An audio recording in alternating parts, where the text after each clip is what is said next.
আসসালামু আলাইকুম রহমতুল্লাহ। ভাই, যে মানুষটার পিছনে নামাজ পড়ছেন উনি খ্রিস্টান না তো? এই ভিডিওটা দেখেন কিভাবে মুসলমানের ইমানকে নষ্ট করার জন্য খ্রিস্টানরা উঠে পড়ে লেগেছে। এমনকি ইমাম আছে, মাহতামিম আছে মাদ্রাসার, এবং বেশি বেশি শেয়ার করে সকলের কাছে পৌঁছে দেওয়ার চেষ্টা করেন যেন সকল মুসলমান সচেতন হতে পারে।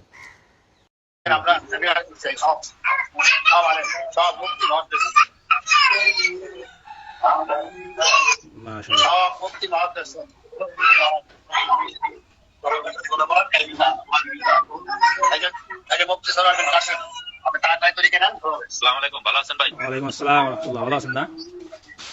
কই আছেন? সদরপুরে না বাড়িতে? মুকসিদপুরে। সদরপুরে আছি। ও আচ্ছা, তাহলে দুই এক দিনের ভিতরে দেখা হবে ইনশাআল্লাহ। তরিকের জন্য তরিকের দেবো। ইনশাআল্লাহ ইনশাআল্লাহ। হুজুর আজকে দেশে আসে নাই? আজকে তো আমি তো ভাবছিলাম দেশে আসছে না। জি ভাই, বুঝি নাই। আমি তো ভাবছিলাম আজকে চলে আসছেন না, ঢাকাতে আছেন।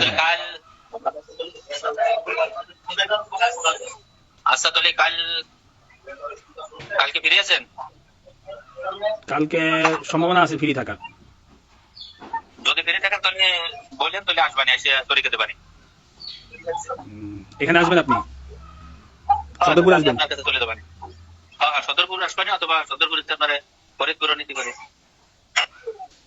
সদরপুর খাল আছে না? আশপাশে খাল আছে? আছে। খাল আছে আশপাশে? আছে আছে। আচ্ছা, তাহলে হবে, সমস্যা নেই। গোসল করার মতন জায়গা তো, মানে মানুষজন গোসল করে? হ্যাঁ হ্যাঁ।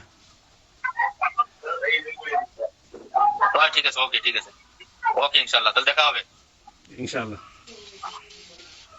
ইনশাআল্লাহ। ওয়ালাইকুম আসসালাম। আপনি দেশে আসেন না? আমি তো আসেন, আপনি চলে আসছেন, ঢাকায় আছেন এখন? আমি আজকে আসতেছি। আজকে আসবেন? আসতেছি। কালকে তরিকে রাত, কালকে দিতে পারি, সমস্যা নেই। আচ্ছা, আসেন, আপনার সাথে দেখা সাক্ষাৎ করি আগে।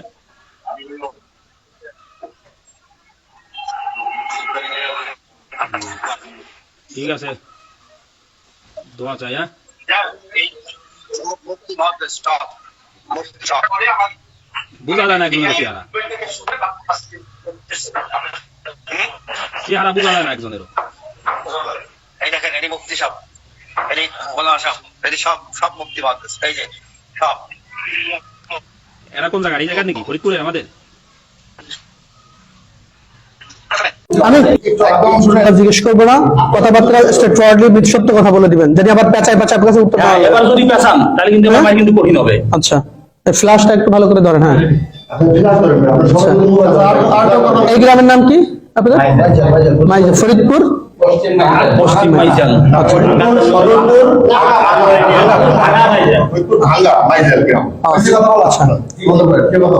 আমরা আসছি হচ্ছে ফরিদপুর মাইজেল ভাঙা, না ভাঙা মাইজেল গ্রাম, কালিয়া ইউনিয়ন। আচ্ছা আচ্ছা আচ্ছা। এখন এখানে আমরা এসে পেয়েছি একজন ইমাম সাহেব হচ্ছে এখানে নামাজ পড়াইতেছে, এবং একই সাথে তিনি একজন খ্রিস্টান, এবং এই এলাকার ভিতরে খ্রিস্টানদের দাওয়াতি কাজ করে।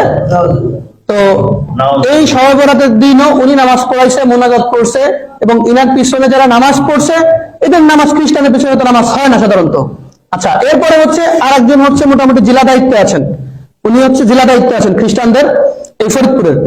আচ্ছা, এখন বলতেছি, এখন সর্বশেষ যে ইমাম সাহেবকে দাওয়াত দিছে, ওই ইমাম সাহেবের মাধ্যমে আমরা জানতে পারছি যে তিনি খ্রিস্টান।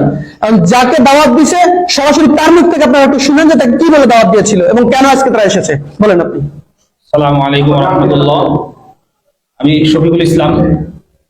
আমি বাবুনগর মাদ্রাসায় পড়ালেখা করছি, সাথে হাটাজারি মাদ্রাসায় উলুমুল হাদিস পড়াশোনা করছি 2 বছর। আমি এই এলাকায় নতুন ইমাম নিয়োগ হয়েছি, সেই সুবাদে ওনাদের সাথে আর কি আমাদের একজন মুসল্লি বিভিন্ন জনের সাথে পরিচয় করাই দিচ্ছিল। বিভিন্ন জনের সাথে পরিচয়ের সুবাদেই ওনার সাথে আমার পরিচয়, ওই মুসল্লি ওনার সাথে আমার সাথে পরিচয় করাই দিচ্ছে। পরিচয়ের পর্যায়ে উনি আমাকে বলতেছে যে, ভাই আসেন, আমরা তো একই শ্রেণীর মানুষ, দুজনই আলেম, তাহলে আমাদের পরিচয়টা আর একটু গভীর হোক। আমি বললাম, কিভাবে গভীর হবে? এরপরে বলতেছে যে, আমরা একটা কোম্পানির কাজ করি, ওই কোম্পানিতে চাইলে আপনি আমাদের সাথে কাজ করতে পারেন। আল্লাহর রহমতে চাইলে এখানে টাকা পয়সার আপনার কোনো অভাব হবে না। আপনি আমাদের সাথে থাইকা আমেরিকা, লন্ডন, বড় বড় রাষ্ট্র আপনি সফর করতে পারবেন, ভ্রমণ করতে পারবেন, টাকা পয়সা নিয়ে চলবেন। আর মসজিদে ইমামতি করে কয় টাকা দেয় আর আমাদের? আমি বললাম যে, কি কাজ এটা? বলতেছে ভাই দিনের দাওয়াত। ওই দিনের দাওয়াত করে টাকা পাওয়া যায়, এটা এখন কি দিনের দাওয়াত একটু বলেন আমাকে বিস্তারিত কইলা। উনি বলতেছে কয় সব নবীর কথাই তো কোরআন শরীফে আছে, তাই আমরা শুধুমাত্র করি কি ঈসা নবীর দাওয়াতটা আমরা বেশি দিই, অন্য কোনো নবীর আমরা দাওয়াত দিই না, আর আমরা তাকেই মানি। আমি বুঝতে পারলাম যে এখানে আসলে উনি খ্রিস্টান মিশনারিদের একটা কাজ চক্রান্ত, যার কারণে আমি ওনাকে আস্তে আস্তে আস্তে আস্তে আমার লাইনে আনার পর্যায়ে এক পর্যায়ে গত পরশুদিন ফোনে আমার সাথে বলতেছে কোরআনের মধ্যে মুহাম্মদের নাম আর কয় জায়গায় আছে, তার থেকে আমাদের ঈসা আলাইহিস সালামের নাম মাসিহ ঈসার নাম আরো বেশি জায়গায় আছে, এরকম বলতেছে। পরে আমি গতকালকে সর্বশেষ জিজ্ঞাসা করি যে ভাই আমার তাহলে উনি আমাকে অনেকদিন ধরে পারামারি করতেছিল যে আমাকে দিবে, ওই তরিকা দিবে, কিছু কিতাবাদি আমাকে দেওয়ার কথা ছিল, কিন্তু তরিকা না দেওয়ার কারণে কিতাবাদি উনি আমাকে দিচ্ছে না। বলতেছে তরিকা যদি আপনি নেন তাহলে আপনি কিতাবগুলি আমার থেকে নিতে পারবেন, এছাড়া তরিকা না নিলে আপনি আমাদের কোনো কিতাব পাবেন না। বললাম যে তাহলে কি করতে হবে, আপনাকে আগে তরিকা নিতে হবে। তরিকা কিভাবে নিব? এই তরিকা নেওয়ার জন্যই আজকে আমার এখানে আসা। যাওয়ার কথা ছিল প্রথমে ফরিদপুর, কিন্তু আমি ফরিদপুর যখন যাচ্ছিলাম না তখন এখানে আসলাম। এখানে এসে আজকে আমাদের কার্যক্রম যেটা ছিল সেটা হচ্ছিল গিয়ে যে উনি আর আমি দুইজন মিলে নদীতে নামবো গোসল করতে। আমাদের আজকের প্রোগ্রাম যেটা ছিল সেটা হচ্ছিল কি আমরা দুইজন একসাথে নদীতে নামবো, উনি আমার মাথার উপরে এইভাবে হাত দিবে, হাত দিয়ে বলবে যে আপনি কি মাসিহ ঈসাকে একমাত্র মুক্তিদাতা হিসেবে মেনে নিলেন এবং এই ধর্মের উপর কি আপনি থাকার জন্য প্রস্তুত? আমি তখন বলবো যে হ্যাঁ। বলার পরে আবার মাথা ধরে চাপ দিবে, আমি পানিতে ডুব দিবে, এরকম নাকি 3 বার করা হবে। এই বিষয়ে গতকাল আমার সাথে কথা হয় ফোনে, এই ফোন রেকর্ডটাও আমার কাছে আছে, চাইলে আপনারা কেউ ডকুমেন্টস হিসেবে এটা শুনতেও পারেন। এই হিসাবে আজকে আমার এখানে আসা। ওনাদের গত 1 তারিখে ঢাকায় একটা প্রোগ্রাম হওয়ার কথা ছিল, হয়েছেও সেটা। আমাকে উনি যেটা বলছে যে এখানে নাকি শত শত আলেম নাকি থাকে উপস্থিত, যারা বাংলাদেশের বিভিন্ন প্রান্তে মসজিদ মাদ্রাসার খেদমতে আছে। আমার সাথে ওনার সাথে ভিডিওতে কথা হয়েছে, ওইখানে উনি আমাকে পরিচয় করা দিচ্ছে একজন আলেম যে সে নাকি মিশর আল আজহার বিশ্ববিদ্যালয় থেকে নাকি পড়ালেখা করে আসছে। তাই উনি আমাকে যখন পরিচয় করাই দেয় তখন উনি এখান থেকে বলতেছে কাইফা হাল, আমিও এদিক থেকে বললাম যে কাইফা হাল ইয়া আখি আলহামদুলিল্লাহ বিখাইর, এরকম বললাম। এরপরে দেখুন উনি আবার বাংলা বলতেছে। বুঝলাম যে উনি মিশর থেকে পড়ালেখা করে যদিও আসে নাকি সত্য না মিথ্যা আল্লাহ জানে, তবে উনি আর কি আরবি কিছু পারে। এইভাবে করে আর কি কথাগুলো বিষয়গুলো আগাচ্ছিল। পরে আমি আমাদের ভাইদের সাথে, আমাদের মুনাওয়ার ভাই, তারপর ওই পাশে যে একটা মুনাওয়ার মাদ্রাসা আছে, মাদ্রাসা শিক্ষক উস্তাদ সবার সাথে আমি পরামর্শ করি বিষয়টা নিয়ে যে ভাই কিভাবে কি করা যায়, কোনটা আমাকে বাকি দিক নির্দেশনা দেয় যে আপনি এইভাবে করে আগান, তাহলে আশা করা যায় আমরা আমাদের বড় একটা গ্রুপকে ইমানের হেফাজত করতে পারবো। এই হচ্ছে আমাদের আজকের বিষয়াদি। বাদ বাকি কথা তাই আশা করি স্বীকার করতে হবে এই জন্যই কারণ ওনার সকল প্রকারের ডকুমেন্টস আমাদের কাছে অলরেডি আছে, আমার কাছে আছে। এই যে কিতাবগুলি দেখতেছেন, এই কিতাবগুলো উনি আমাকে আগে অনেকবার বলছে যে কিতাবগুলো ওনার কাছে আছে, কিন্তু দিবে না কেন? তরিকা না নিলে নাকি কিতাব দিতে পারবে না। এই জন্য গতকাল আমি আসছিলাম ওনার মসজিদে, আইসা আমি মসজিদ থেকে ওনার কিতাবগুলো ওনার আমাকে দেখায় নাই, কিন্তু আমি সিস্টেম করে আমি দেখছি কিতাবগুলো, আমি দেখে গেছি। এই কিতাব আর তরিকা এই দুটো নেওয়ার জন্য আজকে মূলত এখানে আসা।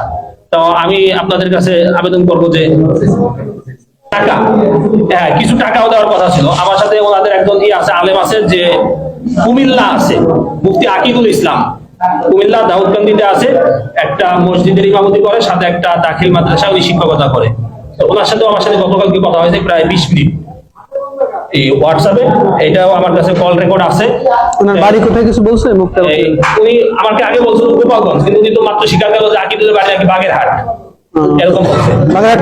বলছিল গোপালগঞ্জ, কিন্তু মাইরি দেওয়ার ভয়ে হয়তো উনি ই করছে, এখন হয়তো সত্যটা বলতেছে, তাহলে আগে সত্যটা বলছে, এটা বলছে আকিদুল নাকি এই মাসে 10 জন মুসলমানকে খ্রিস্টান করে ওইখানে নিয়ে আসছে। উনি বলছে এটা আমাকে যে আকিদুল একজন ইমাম সাহেব, সে 10 জন খ্রিস্টানকে আর কি মুসলমান যারা খ্রিস্টান হয়েছে গত এই 1 তারিখের সেমিনারে উনি নিয়ে আসছে।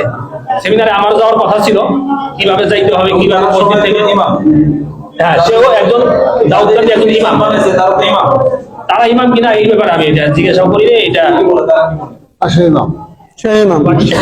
আচ্ছা আচ্ছা, এখন হলো এই ভদ্রলোক হলো খ্রিস্টান হয়েছে এবং ইনি শুধু খ্রিস্টান না, এনার তো আসলে একটা অলরেডি কবরে চলেই গেছে। তো ইনি এখন এই গ্রামে দাওয়াতি কাজ করে, এই মসজিদের ইমাম সাহেব, এবং এই অঞ্চলে উনি খ্রিস্টানদের দাওয়াতি কাজ করেন। এখন আপনার নাম হলো, আপনার নামটা বলেন। হাবিবুল্লাহ বাহারি। আচ্ছা, প্রথমে পরিচয় দিয়েছিলেন কি? মৌলানা মুফতি হাবিবুল্লাহ বাহারি।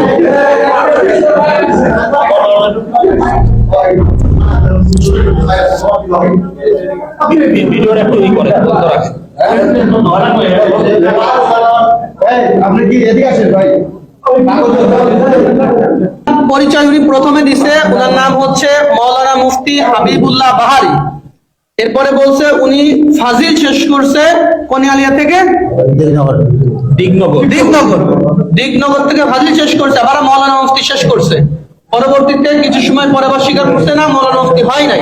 তার মানে এই মাওলানা মুফতির টাইটেল পরিচয় ব্যবহার করে সাধারণ মুসলমানদেরকে ধোঁকা দিচ্ছে যে আমি একজন মাওলানা মুফতি, সব যদি খ্রিস্টান হয় তোমাদের খ্রিস্টান হতে সমস্যা কি, বা ইসাই তরিকা গ্রহণ করতে সমস্যা কি?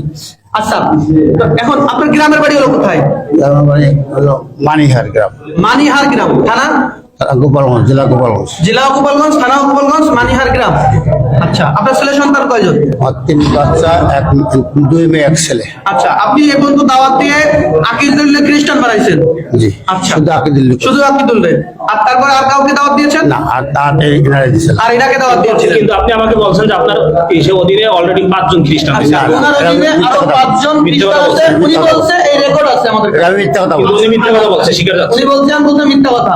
তো ওনার এই কথাগুলো আমাদের বের করতে অনেক কষ্ট হয়েছে, জানি না আরো কি পরিমাণ মিথ্যা কথা বা কি পরিমাণ রহস্য ওনার ভিতরে রয়ে গিয়েছে। এরপরে হচ্ছে ইনি হচ্ছে ইনার গুরু, এবং ইনি হচ্ছে ফরিদপুর জেলার দায়িত্বশীল হচ্ছে এই ভদ্রলোক। এখন এই উপস্থিত ক্যামেরার দিকে তাকান। এদিকে। আচ্ছা, এদিকে। আপনার নাম হচ্ছে কি? আমার নাম সরোয়ার। মাওলানা মুফতি সরোয়ার। জোরে বলেন, মাওলানা মুফতি সরোয়ার। জি, মাওলানা আচ্ছা, মুফতি সরোয়ার। মাওলানা মুফতি সরোয়ার। আপনার গ্রাম? আমার গ্রাম বাঁশবেড়িয়া, জন্দনিয়া, টঙ্গিপাড়া থানা, গোপালগঞ্জ। দুইজনই গোপালগঞ্জের মানুষ। জি। আচ্ছা আচ্ছা, এখন আপনারা দুজনেই হচ্ছে এখন রাইট নাও খ্রিস্টান, তাই তো? আচ্ছা, আপনি হচ্ছেন একজন বক্তা একই সাথে, তাই না? আপনি বলছিলেন জি। উনি মোটামুটি অত্র অঞ্চলের মোটামুটি একজন জনপ্রিয় বক্তা এবং একই সাথে খ্রিস্টান ধর্ম প্রচারক। এবং উনার কাছ থেকে কতজন এবং এই জিনিসটা কি বলছিল আপনাকে? আচ্ছা, উনি দাওয়াত দিয়েছিলেন। কথা হয় না। আচ্ছা, তাকে জিজ্ঞাসা করছি যে আপনি কতদিন ধরে এখানে আসছেন, হ্যাঁ। আর কি এই ধর্মে দীক্ষিত হয়েছেন? উনি বলছেন যে 1 বছর। 1 বছর। তা আমি জিজ্ঞাসা করছি আপনি কার থেকে হয়েছেন? বলছে যে আমি হয়েছি সরোয়ার থেকে। আমি বলছি 1 বছর আসছি এখানে। আচ্ছা, আপনি হয়েছেন সরোয়ার থেকে। আপনি না, দীক্ষিত হয়েছেন এরকম বলছেন, আর আপনি সরোয়ার থেকে। আচ্ছা, 1 মিনিট ওদিকে ফিরে। না না, আচ্ছা, 5 মাস আপনি- ধরে জড়াইছে right. এর ভিতরে। আপনি 5 মাস জড়াইছে। হ্যাঁ, এই নিজেকে চাকরি করে বোধহয়। এদিকে তাকান। আপনাকে খ্রিস্টান বানাইছে কে? এক কথা উত্তর দিবেন। আকিদুল বানাইছে। আর আপনি তো আকিদুলকে খ্রিস্টান বানাইছেন, আপনি স্বীকার করেছেন। তাহলে আপনি যে এক কথায় 4 রকমের কথা বলতেছেন, আপনারা সরাসরি খ্রিস্টান কে বানাইছে? আপনি বলছেন প্রথম ইনার কথা, ইনি হচ্ছে এই জায়গার প্রধান। আমি সত্যি কথা বলি। এক মিনিট, আপনার খ্রিস্টানের দাওয়াত দিছে উনি, স্টেট ফরওয়ার্ড কথা বলবেন। উনি দেশে আর চুপ, আর কোনো কথা হবে না, উনি আপনাকে দিছে। তাহলে আপনি বলছেন যে এই পর্যন্ত আপনি কাউকে দাওয়াত দেন নাই। তারপরে বলো যে আপনি হচ্ছে নিজে খ্রিস্টান হয়েছেন। এরপরে আপনি বলছেন আপনার ভাই যে বলছে যে উনি মানে মানে অনেক টাকা পায়, হ্যাঁ, যার কারণে ওই টাকা নিয়ে উনি ফ্ল্যাট নিয়ে ঢাকায় থাকে। একজন ইমাম সাহেবের পক্ষে তো ঢাকায় ফ্ল্যাট নিয়ে 2-3টা ফ্ল্যাট নিয়ে থাকা কি সম্ভব? বলেন। তার মানে উনার মাধ্যমে হাজার হাজার মানুষ খ্রিস্টান হওয়া সম্ভব, কারণ উনি একটা কমিউনিটির লিডার, এই যে ইনি, এবং উনার টাইটেল হলো উনি মাওলানা মুফতি। এগুলো হলো প্রতারণা। হ্যাঁ, এবার গত মাসে 1 লাখ টাকা কামাইছে, তাই না? তাই বলছে, ভিডিও আছে। আচ্ছা, আর আপনি এক মিনিট, আপনি উনাকে দাওয়াত দিয়েছেন, স্ট্রেট ফরওয়ার্ড করে বলবেন, উনাকে দাওয়াত দিয়েছেন? তো অনেক আগে। চুপ, জি। দাওয়াত দিয়েছেন? জি। ওকে, আপনি বলছেন যে আপনি কেউ দাওয়াত দেন নাই। এই একজন পাওয়া গেল আপনাদের খ্রিস্টান, ওই একজন পাওয়া গেল উনি উনাকে দাওয়াত দিয়েছেন। আচ্ছা আচ্ছা, এই হলো আমাদের অবস্থা। আর এইরকম অবস্থায় সারা বাংলাদেশে এইরকম অসংখ্য মানুষ পাওয়া যাচ্ছে যারা এই ধরনের প্রতারণা আমাদের মুসলমান কমিউনিটির সাথে করতেছে। ওনারা দুজনে খ্রিস্টান, অথচ ওনারা টুপি দাঁড়িয়ে এখনো ওনাদের লিপস্টিক আছে। তার মানে এটা হলো মূলত আমাদের সাথে প্রতারণা, সাধারণ মুসলমানদের সাথে প্রতারণা। এইভাবে এই দেশটাকে তিলে তিলে এই খ্রিস্টানরা দখল করে ফেলতেছে। আমাদের বান্দরবন, খাগড়াছড়ি, এই সমস্ত জায়গাগুলো, আমাদের দিনাজপুর, সব জায়গায় একই অবস্থা ভাই। তো এই জন্য এই যে ইনাদের আপনাদের কাছে কোনো তথ্য ফিরে দেওয়া পারে? শেষ করে দেব। আচ্ছা, যাই হোক, এই হলো অবস্থা আমাদের। তো আমরা ওনাদেরকে পাইছি, এই হলো কিতাব। এই কিতাবের মাধ্যমে, এই কিতাবের নাম দিয়েছে কিতাবুল মুকাদ্দাস, অথচ এই কিতাবের নাম হিন্দুদের মানে খ্রিস্টানদের ধর্মগ্রন্থের নাম হচ্ছে বাইবেল। কি নাম? ওদের নাম হলো বাইবেল। এরা মুসলমানদেরকে প্রতারণা করার জন্য, হ্যাঁ কই? আচ্ছা, এই যে হচ্ছে ওনাদের মূল ইসার নাম হচ্ছে a translation of the holy Bible, অর্থাৎ এটা ট্রান্সলেশন অনুবাদ করা হয়েছে হোলি বাইবেল থেকে, পবিত্র বাইবেল থেকে। তো অনুবাদ করা হইলে এটা কিতাবুল মুকাদ্দাস হলো কিভাবে? একই সাথে এই যে মনোগ্রামটা, এটা আমরা কোরআন শরীফে ব্যবহার করি না? তো এইটা ব্যবহার করছে সাধারণ মানুষ, জানি মনে করে এটাও কোরআন শরীফের মতো। হ্যাঁ, এইভাবে এই দেশের মানুষদেরকে প্রতারণা করতেছে, এরকম শত শত বই ওনারা করছে। যাই হোক, এই ছিল আমাদের আজকের বিষয়বস্তু। আসসালামু আলাইকুম রহমতুল্লাহ।